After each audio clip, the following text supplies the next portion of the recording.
Percentile और marks क्या दोनों सेम चीज हैं या दोनों अलग अलग हैं? और अगर मेरे मार्क्स 180 आए हैं आउट ऑफ 300 जेई मेंस के अंदर तो मेरी परसेंटाइल कितनी रहने वाली है? काफी सारे बच्चों को ये कॉमन सा डाउट होता है, तो चलिए आज इसे दूर करते हैं। देखो बच्चों, सबसे पहले तो आप लोग एक बात समझिए कि मार्क्स, परसेंटेज और परसेंटाइल तीनों अलग अलग चीजें हैं। सबसे पहले मार्क्स का मतलब होता है कि आपकी एक्चुअल परफॉर्मेंस कितनी है।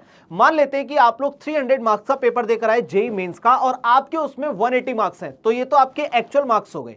अब अगर आप इसकी परसेंटेज निकालेंगे तो वो निकल कर आएगी 60%। तो क्या आपकी परसेंटाइल 60 होगी, उससे ज्यादा होगी या उससे कम होगी? बच्चों को यही डाउट होता है, तो आइए इसे क्लियर करते हैं।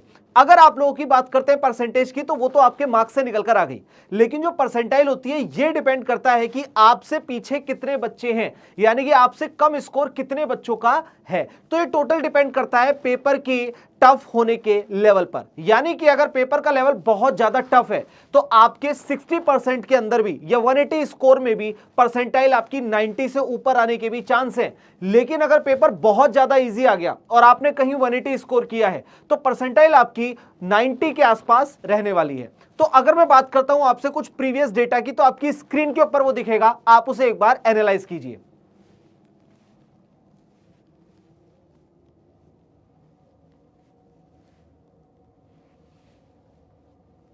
अब एक बार एग्जाम्पल के तौर से समझते हैं। जैसे मैं बात करता हूं आपसे जेई मेंस 2024 की, यहां पर बच्चों ने मार्क्स जो हासिल किए थे वो 286 से 292 थे, तो उनकी जो परसेंटाइल बन रही थी वो 99.99826 से लेकर 99.99890 तक थी। वहीं उन बच्चों की जो रैंक थी वो 12 से लेकर 19 तक बनी थी। तो अगर मैं बात करता हूं आपसे कि 250 से लेकर 267 तक जो बच्चों ने स्कोर किया, वहां पर उनकी परसेंटाइल जो बन रही थी बच्चों वो थी 99.95 से लेकर 99.99 तक, और वहीं उनकी रैंक जो थी वो 108 से लेकर 524 तक थी। इसी के साथ आप लोग 174 तक का डेटा अपनी स्क्रीन पर देख सकते हैं, और आप ये अंदाजा लगा सकते हैं कि मात्र थोड़े से मार्क्स ऊपर नीचे होने से कि जो आपकी रैंक है वो कितनी ज्यादा फ्लक्चुएट कर रही है। तो इट मींस कि अगर आप लोग ये चाहते हैं कि आपके जो भी आप लोगों ने टारगेट परसेंटाइल रखा होगा, वहां पर आपने अपने मार्क्स को डिसाइड किया होगा अपने प्रीवियस ईयर के एनालिसिस को देखते हुए, तो मैं आपसे ये बोलना चाहूंगा कि जो भी आपका एक्सपेक्टेड मार्क्स है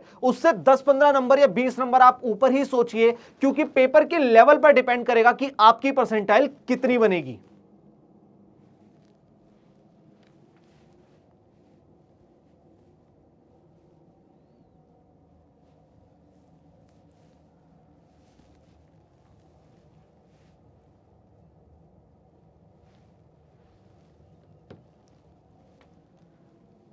वैसे तो अभी यहां पर शिफ्ट नंबर 1, शिफ्ट नंबर 2 इस तरीके से एंड हुआ है, लेकिन मैं आपसे यह बोलना चाहता हूं कि अगर आप कहीं ना कहीं 300 आउट ऑफ 300 या फिर 294 तक स्कोर करते हैं, तब जाकर जेई मेंस 2026 को हम ये बोल सकते हैं कि आप 100 परसेंटाइल के अंदर जा सकते हैं। लेकिन शिफ्ट 1 के पेपर जो कि केमिस्ट्री का बहुत ज्यादा टफ आ गया, बच्चों की रीच से ऊपर चला गया था, तो ऐसी कंडीशन के अंदर अगर पेपर टफ है तो आपकी परसेंटाइल कम मार्क्स होते हुए भी बहुत अच्छी आ सकती है। तो ये डिपेंड आप पर नहीं करता, ये डिपेंड करता है कि कितने बच्चों ने पेपर को किस तरह से अटेंड किया है। तो आई होप कि आप लोगों का जो डाउट है परसेंटाइल मार्क्स और परसेंटेज वाला, ये क्लियर हो गया होगा।